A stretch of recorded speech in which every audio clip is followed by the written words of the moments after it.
shirkan ayaa waxaa soo qaban qaabisay jaaliyada gobolada la isku yiraahdo Sool Sanaag iyo Cayn ee East Africa. Howlka shirarka uu ka dhacay ayaa waxaa la suray hal ku dhigyo ay ugu muhiimsanaayeen midnimada Soomaaliya waa muqadas. waxaa la diyaariyay gabdho iyo wiilal ku labisan maryo ay ku xardhan yihiin calanka Soomaaliya isla markaasna soo dhaweynayay mas'uuliyiinta ka qayb galaysa shirkaasi. waxaa lagu soo bandhigay ciyaar dhaqameedyo ay Soomaalidu si aad ah markaasi u ciyaaraan.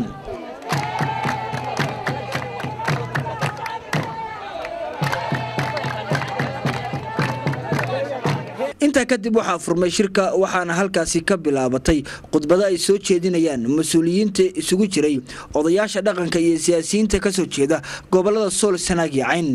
ugu horeyn ayaa shirkaasi waxaa furay garaad Abshir Saalax oo kamid ah garaadada gobolada Sool iyo Sanaag Cayn waxa uu ka hadlay muhiimadda shirkan iyo waliba hadafkiisa.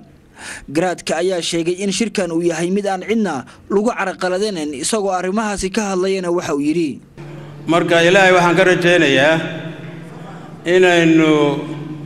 uu inooga dhigo shir khayr qaba wixii khayr qaba aynu doonayna ilaahay inoo fududeeyo baan ilaahay ka rajaynaynaa runtii shir dhibaato wada maaha cidna dhib kuma wadno cidna lid kuma nihin wax badan oo been oo baa shirkan laga faafiyay runtii oo aan jirin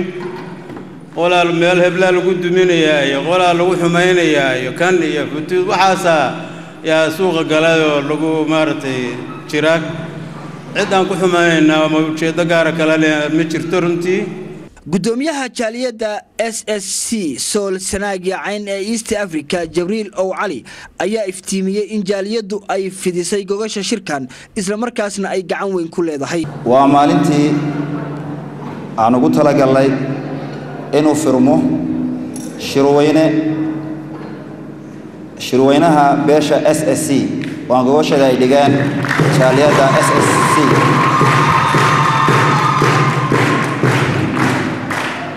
shirkan waan ugu magac daray horseed waxaan ilaahay ka baryaa subxaanahu wa ta'ala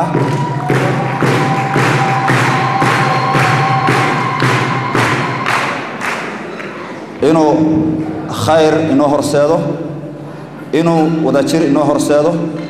inuu nabadgelyo inoo horseedo sidoo kale dadkii ka hadlay shirkaasina waxaa kamid ahaa afhayeenka ururka NSUM Cismaan Xaaji Xasan oo loo yaqaan Cismaan Badawi waxa uu ka hadlay doorka shirkan uu ku leeyahay ururkiisa isagoo arrimahaasi ka hadlayna waxa hadaladiisa kamid ahaa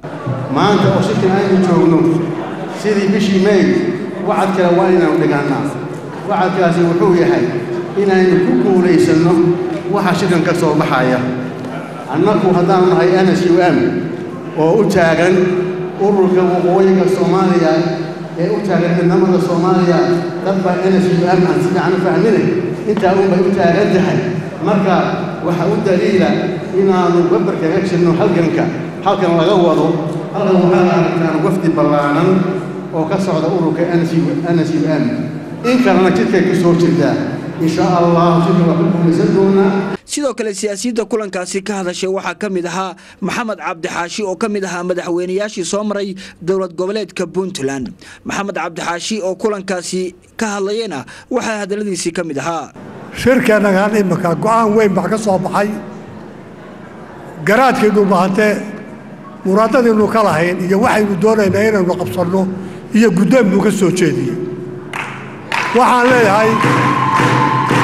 guddoonkaas sidaynu wadaayidi lahayn oo wada raaci lahaa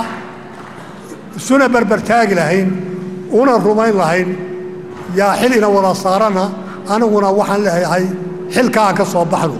gabagabadii qaybtii hore ee shirka ayaa warbixin loogu talagalay dadweynaha iyo warfidiyaankaba waxaa doorkiisa qaatay garaad jaamac garaad cali garaad jaamac oo kamid ah isimada ugu magaca dheer gobolada Sool iyo Sanaag iyo Cayn garaadka ayaa waxa uu ka hadlay muhiimadda shirkan isagoo hadalkiisu ahaa mid ku qatama doorka markaasi shirkan uu leeyahay iyo waliba sida uu ugu gudbin karo dadkii ka soo qayb galay kulankaasi iyo waliba saxaafadii halka joogtay intaba dhalin yahay way tabayseen ma cirkaan ka soo dhacay ma dhulkaan ka soo baxay waxaan u malaynayaa in badan Soomaali dhexdeed waa laga tabeeyay dadka gobolada soo sanaag cayntiga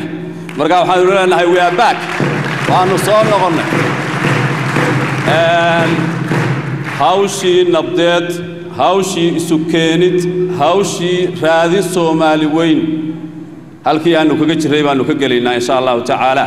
shirkan ayaa waxa uu soconayaa muddo 7 casho isla markaasna waxa ay sheegeen mas'uuliyiinta halkaasi ka hadashay inuu yahay mid ay ku garfeen doonaan arrimo badan oo la xiriira gobolada Sool iyo Sanaag iyo Cayn balse arinta isweydiinta mudan ayaa waxa ay tahay mid la filayo waxyaabaha shirkani ka soo baxa iyo waliba qaabka hirgelintiisa lagu hirgelin karo dalka Soomaaliya iyo waliba gobolada mashaqadiisa shirkan lagu falanqeynayo Liban Cabsalaan telefishinka ETN xarunta shirka